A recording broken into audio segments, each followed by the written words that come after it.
എങ്ങനെയാണ് ഏറ്റവും നന്നായിട്ട് ഒരാളെ സ്നേഹിക്കാൻ കഴിയുക? ഒരു ഗുരുവിനോട് തൻ്റെ ശിഷ്യൻ ചോദിച്ചതാണ്. മറുപടിയായി ഗുരു ഒരു കഥയാണ് പറഞ്ഞത്. പണ്ടൊരിക്കൽ ദരിദ്രനായ ഒരു കുശവന് ദൈവം ഒരു അനുഗ്രഹം നൽകി. നിറയെ സമ്പത്തും ആഡംബരങ്ങളും ഒട്ടകങ്ങളും കുതിരകളും കാവൽക്കാരും ഒക്കെയുള്ള ഒരു വലിയ ജീവിതം.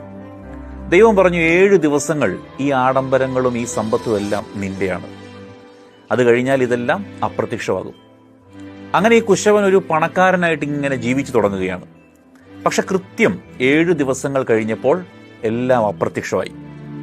ദൈവം കുശവന് മുമ്പിൽ പ്രത്യക്ഷപ്പെട്ട് ചോദിച്ചു, നിങ്ങൾക്ക് ലഭിച്ച സുഖങ്ങളൊക്കെ നഷ്ടപ്പെട്ടതിൽ സങ്കടം തോന്നുന്നുണ്ടോ?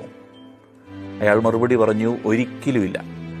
ഒന്നും എൻ്റെ സ്വന്തമല്ല എന്നും 7 ദിവസങ്ങൾ കഴിഞ്ഞാൽ നഷ്ടപ്പെടുമെന്നുമുള്ള ഉത്തമ ബോധ്യത്തോടെയായിരുന്നു ഞാൻ ഇവയെല്ലാം ആസ്വദിച്ചത്. അതുകൊണ്ട് തന്നെ സന്തോഷത്തോടെ ഞാനിത് ആസ്വദിച്ചു. നഷ്ടപ്പെട്ടപ്പോൾ സന്തോഷത്തോടെ ഞാനത് ഉൾക്കൊള്ളുകയും ചെയ്യുന്നു. ഗുരു ശിഷ്യനെ നോക്കി പറഞ്ഞു, പ്രണയമാവട്ടെ, സ്നേഹമാകട്ടെ, ബന്ധങ്ങളാകട്ടെ, സമ്പത്താകട്ടെ, എല്ലാം ഏതു നിമിഷവും നഷ്ടപ്പെടാനുള്ളതാണ് എന്ന ബോധ്യത്തോടെ ആസ്വദിക്കുക. അപ്പോൾ അവ ഒരിക്കലും നിങ്ങളെ കീഴ്പ്പെടുത്തില്ല. അവ നിങ്ങളെ കീഴ്പ്പെടുത്താത്ത കാലത്തോളം ഏറ്റവും നന്നായി നിങ്ങൾക്കത് കൈകാര്യം ചെയ്യാൻ സാധിക്കും.